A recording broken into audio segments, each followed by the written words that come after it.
जय हिंद दोस्तों, स्वागत है आपका हमारे चैनल पर BSF head constable radio operator का। आज से हम लोग चैप्टर वाइज क्वेश्चन करना शुरू करेंगे। मैंने आपको कल भी कहा था कि बस अगले 75 दिनों तक आप मेरा साथ दीजिए।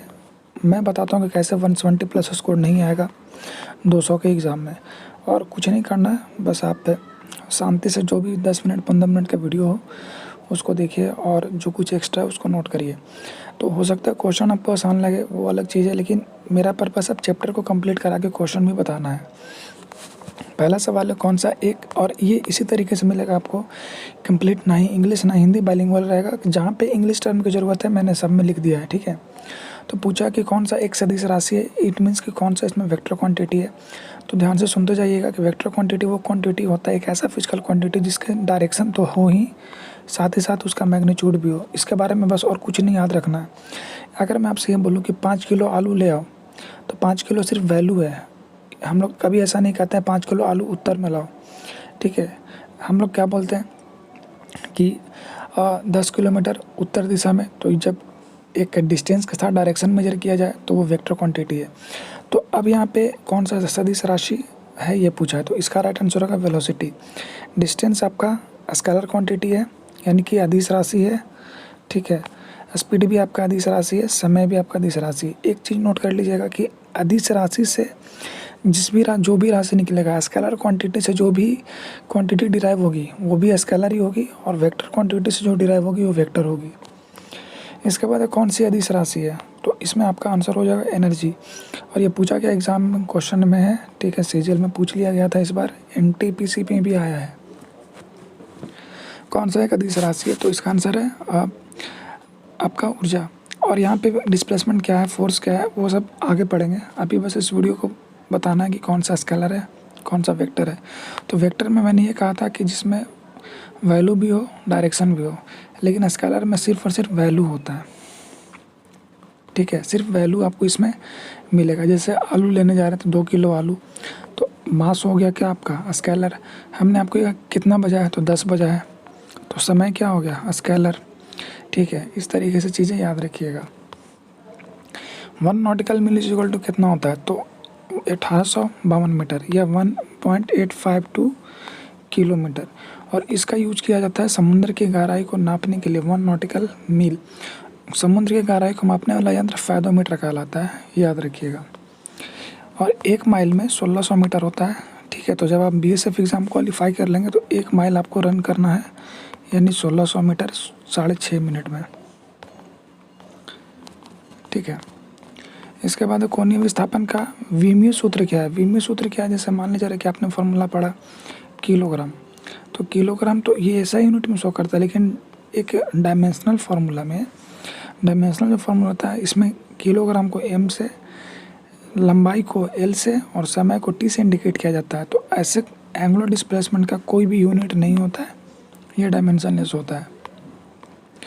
एक पी को equal to BSF head constable 20 सितंबर 2019 का ये क्वेश्चन है, ठीक है। ये क्वेश्चन पूछा गया था। 1 पी को इक्वल टू कितना, तो होता है 10 का पावर -12, ठीक है। 10 का पावर -12 मीटर में होता है ये, ठीक है।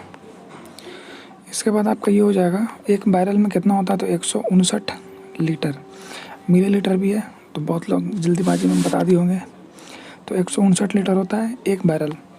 इसके बाद है आपका स्ट्रेस का ऐसा यूनिट क्या आता है, या स्ट्रेस यानी प्रतिबल, हिंदी में लिख देता हूँ यहाँ पे, तो वो होता है आपका न्यूटन पर मीटर स्क्वायर। इसका फॉर्मूला होता है फोर्स अपॉन एरिया, ठीक है। One solid angle is equal to 4 pi steradian होता है, ये याद रखिएगा। अगले वीडियो में बता दूंगा कि एक रेडियन और स्टेरेडियन में क्या फ़र्क है, ठीक है। इसमें सिर्फ अभी हम क्वेश्चन कर लेते हैं। इसके बाद ऐसा यूनिट ऑफ टेम्परेचर। अब बहुत सारे लोग इसमें गलती करते हैं, 99% गलती मार देंगे जल्दीबाजी में। तो रट लीजिएगा कि टेम्परेचर का ऐसा यूनिट जो है वो केल्विन होता है, ठीक है। केल्विन, सेल्सियस नहीं, बहुत के मन में होगा सेल्सियस, केल्विन ही इसका राइट आंसर है। तो कैसे याद रखेंगे, देखो टेम्परेचर को हिंदी में कहते हैं ताप, और केल्विन,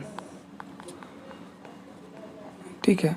तो ता और का ताकना याद रख लीजिएगा, ठीक है। किस वर्ष माप तौल की प्रणाली को अपनाया गया। ठीक है, किस वर्ष माप तौल की प्रणाली को उसको अपनाया गया था? तो 1960 ये इसका राइट आंसर है। अब देखिए कुछ चीज़ें मैं आपको बता देता हूँ जो आपको याद रखना है, जैसे स्केलर क्वांटिटी जिसमें सिर्फ क्या है, वैल्यू हो, वेक्टर क्वांटिटी जिसमें वैल्यू तो हो ही लेकिन साथ ही क्या हो, मैग्नीट्यूड भी हो। ठीक है, वैल्यू हो और डायरेक्शन भी हो।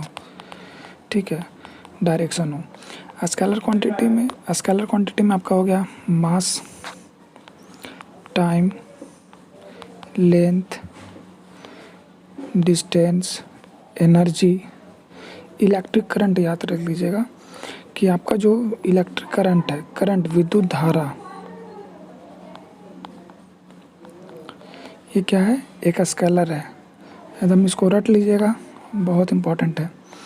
फिर आपका देखिए विस्थापन क्या हो गया कि मान लिया रहा है ना, डिस्प्लेसमेंट आपका क्या हो गया, मान लीजिए ये जगह है, एक पॉइंट ए है, एक पॉइंट बी है। तो मान लीजिए रहा कि आपको ये पॉइंट ए, ये पॉइंट बी है, ये पॉइंट सी है।